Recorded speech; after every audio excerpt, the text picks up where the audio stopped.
Happy holidays, everyone. My name's Bill Lindsay, and I'm the City Manager of the City of Richmond. And this is something I've done before on, actually this is the 10th time I've done the annual 12 Days of Christmas Richmond style. Now this is something to get everyone in the holiday mood. It's a Christmas carol. I'm not going to sing, so you don't have to worry about that, but I'll present the 12 Days of Christmas in its very own community-oriented style. Again, this is the 10th time I've done this, and my method is to look back on prior weekly reports that I've written, and hopefully you subscribe to that and get informed, stay informed about what's going on in the city. And I sort of pick up days, if you will, from the various items about which I've written during the course of the year. It's actually a very time-consuming process in some respects, but it's kind of nice to reflect back on some of the things that have happened, accomplishments or issues. It's nice to reflect back. But in any case, hopefully when we're done, you'll have visions of sugar plums dancing in your head and you'll be in the holiday spirit. So before I start, I always start with disclaimers, so here they are. Remember the carol, the Christmas carol, 12 Days of Christmas. Not all the gifts were great, especially when they got into birds like hens and swans and geese. So it's not really a highlight reel, although there are, if you pay attention, there are birds in our 12 Days of Christmas Richmond style. So some of the gifts may not be great, but they're nonetheless under the tree. And the other thing is it goes to individual tastes. Some people may like something and some people may not, but it's there nonetheless. Also, I take some license with numbers. Some of the numbers are very large, so they are in units of hundreds or thousands or millions, and sometimes I need to do some significant rounding to get to a number, but you'll see what I mean, and I think it works pretty well. And of course, for the lawyers, assume Christmas as used here is secular. I'm not trying to violate the establishment clause of the Constitution. So, without further ado, here are the 12 Days of Christmas, Richmond style. On the first day of Christmas, Richmond gave to me a one-day park renovation at Wendell Park. So on St. Patrick's Day this last year, residents of the Richmond community teamed up with more than 200 volunteers from Target, the City of Richmond, Richmond Friends of Recreation, and Groundwork Richmond, along with organizers from Kaboom, to build a new community playground at Wendell Park. And we're actually getting pretty good at this. We've done one-day park rebuilds at Belden Garcia, Parchester, Kennedy, and now Wendell Parks. So it was really my privilege to serve alongside community and business volunteers who are ensuring that children and families have a safe and vibrant park in their neighborhood. I learned very recently that many of the volunteers played at this park when they were kids, but they came out to help rebuild it again. So they knew the playground and they wanted to make sure that it was enhanced for generations to come. The event was organized by the Community Services Director, Rochelle Monk, and her staff, working very closely with the local North and East residents. As part of the construction, volunteers assembled the playground from start to finish in approximately 6 hours. I worked with the mulch, and so when I was done with that day, I didn't smell too good. But in any case, the group poured 6,000 pounds of concrete and moved enough of safety surfacing to cover more than 9 NBA-sized basketball courts. So we really appreciate the help we get from Kaboom on this, from Target, Richmond Friends of Recreation, Groundwork Richmond, Community Services staff, Parks and Landscape staff, and all of the community groups and volunteers that made this possible. On the second day of Christmas, Richmond gave to me a $2 million negative financial impact to annexing North Richmond. Now, perhaps this sounds negative, but it's really not meant to be. It's meant to highlight a very important issue that we'll be dealing with in 2018 and started that process in 2017. The results of a fiscal analysis that was paid for jointly by the City of Richmond and by Contra Costa County showed that if the City of Richmond were to annex the unincorporated section of North Richmond, that it would be a net cost to the city of about $2 million.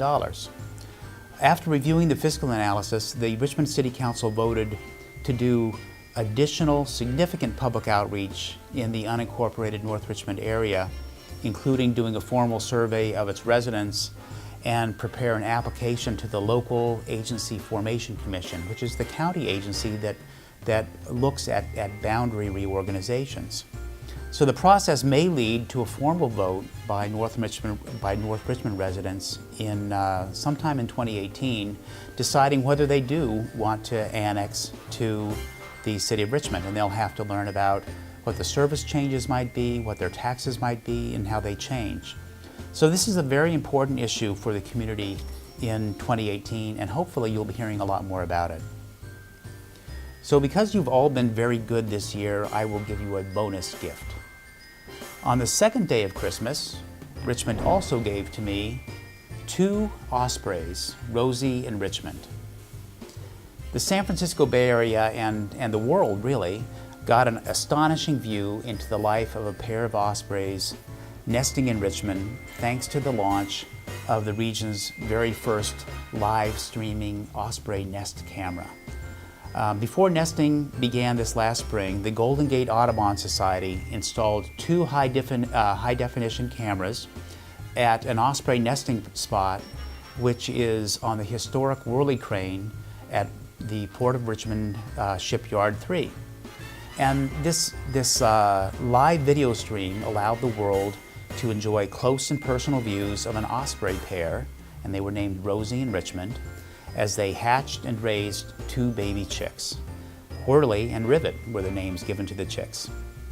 The perspective of the nest, on the nest, afforded a close-up view of the whole osprey family, while also providing a breathtaking view of San Francisco Bay in the background. You can just kind of see why they picked that nest with a view.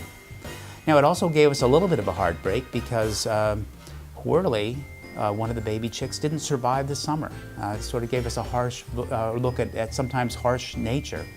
But in any case, we look forward to seeing the family in the nest next year. I'm told that they come back several years at a time to the same nest, so hopefully we'll see Rosie and Richmond out there again. On the third day of Christmas, Richmond gave to me a 3.4% annual general rent adjustment. Some of you may like rent control and rent regulations, and some of you may not be fond of it. But it is here, and whether one likes it or not, we all benefit from efficient and effective administration of the program. And I can tell you a great deal of time was spent by city staff in getting the ordinance, which was approved by the voters in November of 2016, in getting that ordinance implemented. We now have a new rent program director by the name of Nicholas Traylor, and a newly appointed autonomous 5-member rent board that oversees the program. The first allowed annual general rent adjustment, which is the maximum annual rent increase based on the CPI effective this past September, was 3.4%, hence it lands on the third day of Christmas. On the fourth day of Christmas, Richmond gave to me a $442 operating budget surplus. In June, the City Council adopted an operating budget of about $160 million, and that included a whopping $442 surplus. That's really not bad. All it really needs to be is balanced, so within $400. But what was really more significant was that we ended fiscal year 2016-17, the prior year, with about $8 million more cash in the bank than in the prior year, and over $4 million going into our general fund after cleaning up some old debts on our balance sheet. So really some very good progress was made on the city's financial structure over the last year. We're still being ultra careful with our finances, as there are challenges ahead, including pension obligations and an old infrastructure that badly needs work. But the budget dialogue is not simply about cut, cut, cut. We hope to be looking at investments in better services and improved infrastructure down the road. On the 5th day of Christmas, Richmond gave to me 500 Richmond Promise Scholarship applicants. You may recall that in 2014, the Richmond City Council approved the Chevron Environmental and Community Investment Agreement, and that agreement allocated $35 million to fund the Richmond Promise Scholarship Program. Now, the basic goal of the Richmond Promise is to help ensure that every Richmond child in the public school system has the financial resources and tools necessary to attend college. Since then, the Richmond Promise has been formed as a new 501c3. It has a marvelous executive director by the name of Jesse Stewart, and we have successfully launched the program with the high school graduating class of 2016. So now we have 2 graduating classes that have included Richmond Promise scholars. Eligibility for Richmond and North Richmond is for Richmond and North Richmond students graduating from public, existing charter and private schools in the West County Schools catchment area. There's a scholarship award of $1,500 per college year, which provides then as much as $6,000 in total for the 4-year college attendance. Last year, the Richmond Promise was the 4th day of Christmas because in its inaugural year, the Richmond Promise received about 400 scholarship applications. But this year, it belongs on day 5 because we have had over 500 students submitting Richmond Promise scholarship applications. It's an increase of 20% over last year. So I'm looking forward as time goes on to adding a day to each year with the Richmond Promise as we go to higher number of scholarship applicants. So here's another bonus. On the 5th day of Christmas, Richmond also gave to me 5 guest bartenders at the Cheers for the Promise scholarship event. So the Richmond Promise organized an event at East Brother Beer Company, which was a lot of fun. It was intended to honor teachers and raise funds for the Richmond Promise. They used 5 guest bartenders: Mayor Tom Butt, Councilmember J.L. Myrick, School Superintendent Matt Duffy, Contra Costa College President Mojda Medazadeh, and myself. And I was actually working. I worked very hard behind the bar because I figure if this city manager gig doesn't work out, then I want something to fall back on. On the 6th day of Christmas, Richmond gave to me 6 state-of-the-art bus shelters on Carlson Boulevard. So the city's embarking on a major grant-funded street project on Carlson Boulevard, which I'll admit not everyone likes. But it's what's called a road diet, and it's intended to prevent speeding and to make the roads safer for bikes and pedestrians. And it's part of what is considered modern design for what are called complete streets. One of the things that is included in the project is the installation of 6 state-of-the-art bus shelters, which will be at locations along that Carlson Boulevard corridor. And the design for each location includes an LED announcement sign, also known as a ticker, a Wi-Fi hotspot and repeater, a solar panel that powers all this, a place where people can recharge their phones, and a pedestrian light, a backup battery, and PG&E power backup. So these are really state-of-the-art bus shelters. Now the impetus for installing these bus shelters actually came from a 2016 Y-Plan recommendation. Now Y-Plan is a long-term effort to engage Richmond youth in healthy city planning. And this comes out of a partnership that we have with the University of California, Berkeley Center for Cities and Schools. They bring a project each year to Richmond students, and they looked at this Carlson Boulevard project, and they looked at how they tapped into students to ask them what does it take to get in the buses, to use public transportation. And one of the things that they said is that would really help is if we as a city, as part of this design, gave students, or gave everybody really, better access to mobile technology. And that will encourage more young people to utilize public transportation and in turn help to reduce greenhouse gas emissions. So this, I think, will be a very interesting pilot. We'll see how it goes on Carlson Boulevard, and hopefully it'll go well, and it's something that we can do along other bus routes in other areas of the city. But I really do compliment the youth for putting this idea in our mind, and let's see how it goes. On the 7th day of Christmas, Richmond gave to me 7,000 bikes in a regional bike share program expanding to the City of Richmond. So, as you know, a good bike share program can offer personalized public transportation that operates 24 hours a day, 7 days a week, and the main purpose is providing short one-way trips. So we're happy to say that we've joined a regional effort. In 2015, the Metropolitan Transportation Commission, or MTC, approved a contract to deliver and implement and operate a bike share program of at least 7,000 bikes and develop stations in 5 cities. Those 5 cities were San Francisco, Oakland, San Jose, Berkeley, and Emeryville.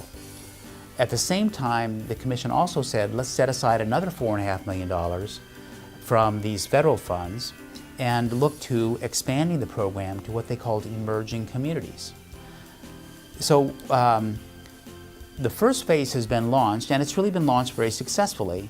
In a couple of statistics, in San Francisco and these other 4 cities, over 2,500 of the 7,000 bikes and 230 of the 540 stations have been deployed. And in September, the system was averaging 3,300 trips per day. So really a very good success in a short period of time. Then last year, MTC released the call for projects for the next phase of this program. The City of Richmond submitted a letter of interest and was invited to submit a full application for funding under this program. Earlier this month, we were informed that Richmond's proposal for a station-based bike share program is being recommended for funding, has been approved for funding.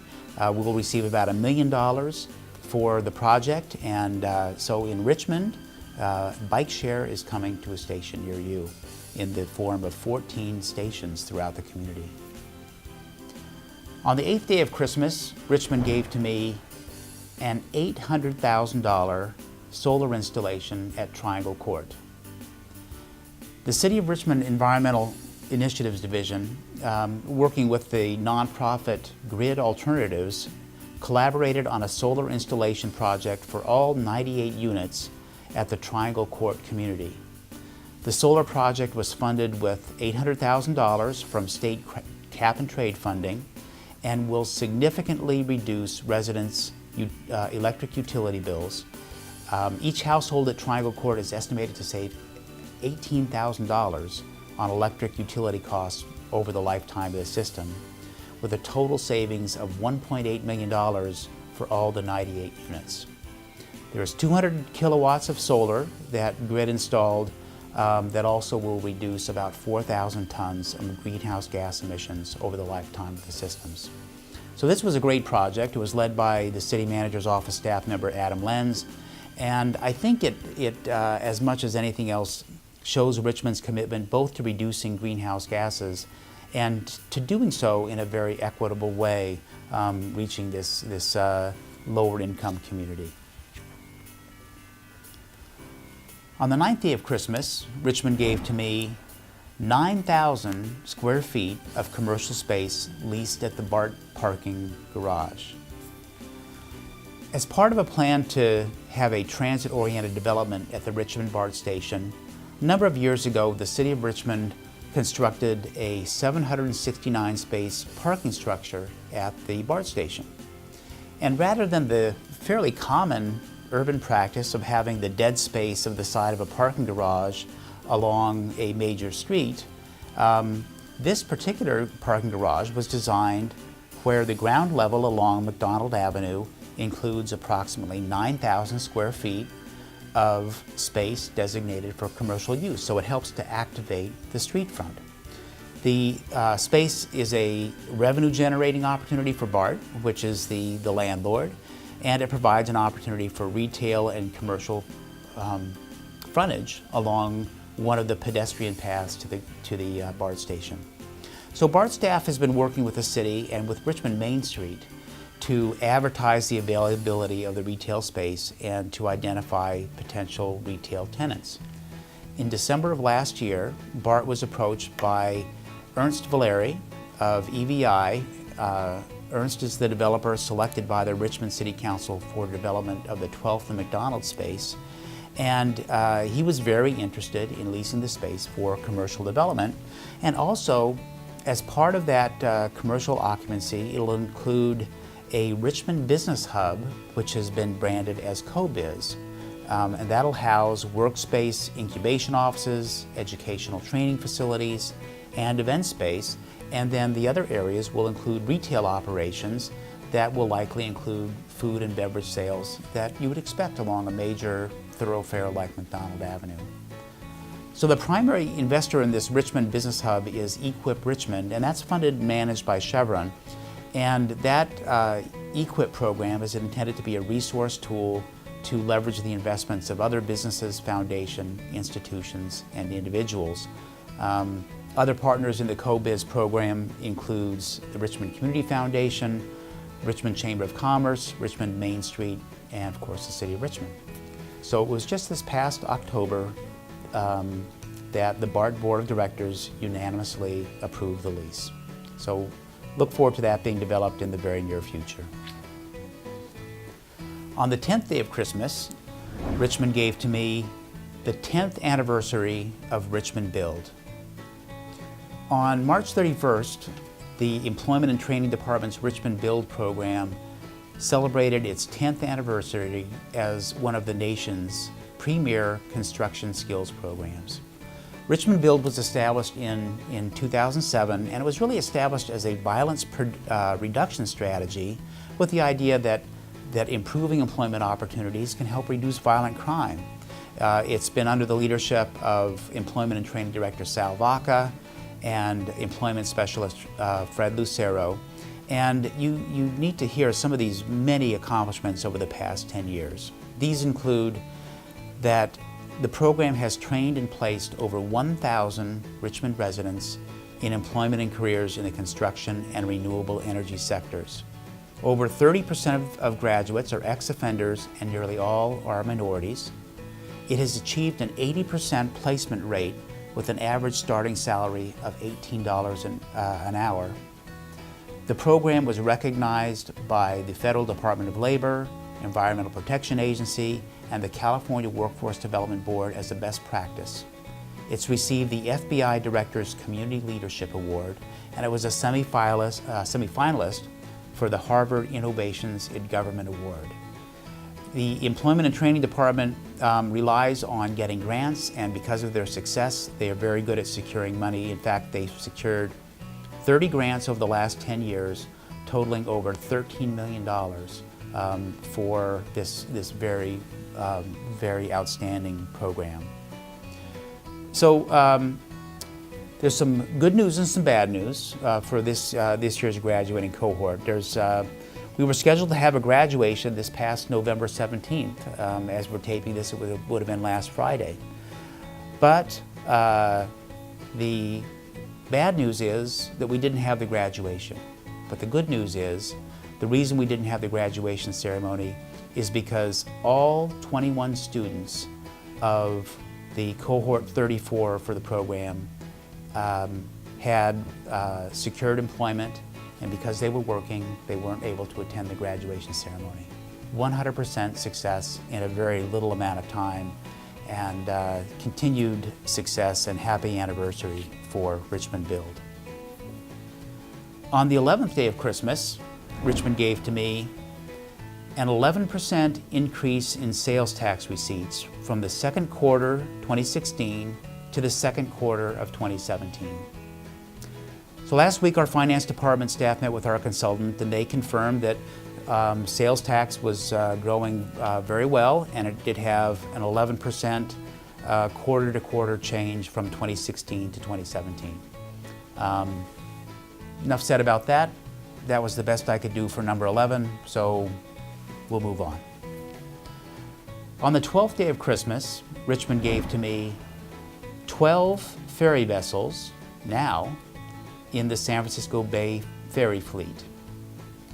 On November 1st, the San Francisco Bay Area Water Emergency Transportation Authority, or WETA, officially broke ground on the Richmond Ferry Terminal project at the Craneway Pavilion at the end of Harbor Way. And this event marked the next step toward the launch of a new ferry service between Richmond and San Francisco, which is expected to begin in September of 2018. The construction of the Richmond Ferry Terminal will support new weekday ferry service. It expands WETA's network of regional ferry services, currently with 12 vessels, and it'll go to 14 with Richmond service, and it'll increase the region's waterborne emergency response capabilities. So a couple of things about the Richmond Ferry Terminal. Again, it'll include the launch of new commuter service. It'll include a new ADA-compliant gangway and ramping system with float and piles. There'll be a passenger shelter there at the terminal, and there'll also be a 362-space paved parking lot for use by commuters and others. And it'll have also an ADA-compliant kayak launch ramp. So it's a very complete project. It was funded primarily with Regional Measure 2, State Proposition 1B funds, and U.S. Department of Transportation funds. So the operating subsidy primarily comes from Contra Costa County Measure J funds, with the total project cost for the terminal and the landside facilities about $20 million. So thanks go out to all city staff that were involved in this very important project, and especially to Shasta Curl, the administrative chief in the city manager's office, who managed this stage of the project to its successful conclusion. It's now turned over to WETA to deliver a beautiful ferry terminal. So finally, on the one more bonus, on the 12th day of Christmas, Richmond gave to me 12 years as Richmond city manager. I've served now for 12 years as Richmond city manager, and I thank you very much for your continued support. So, as they do in the song, let's review. For the 12 days of Christmas, Richmond gave to me 12 years as Richmond's city manager and 12 ferry vessels now in San Francisco Bay Area ferry fleet, 14 next year. An 11% increase in sales tax from the second quarter of 2016 to the second quarter of 2017, the 10th anniversary of Richmond Build, a 9,000 square feet of commercial space leased at the BART parking garage, an $800,000 solar installation at Triangle Court, 7,000 bikes at a regional bike share program that is expanding to the city of Richmond, 6 state-of-the-art bus shelters on Carlson Boulevard, 500 Richmond Promise Scholarship applicants, and 5 guest bartenders at the Cheers for the Promise event, a $442 operating budget surplus, a 3.4% annual general rental adjustment for the rent program, a $2 million financial impact in annexing North Richmond and 2 Ospreys, and a 1-day park renovation at Wendell Park. Thanks very much for listening, and have a very wonderful holiday season and a happy new year. Thank you.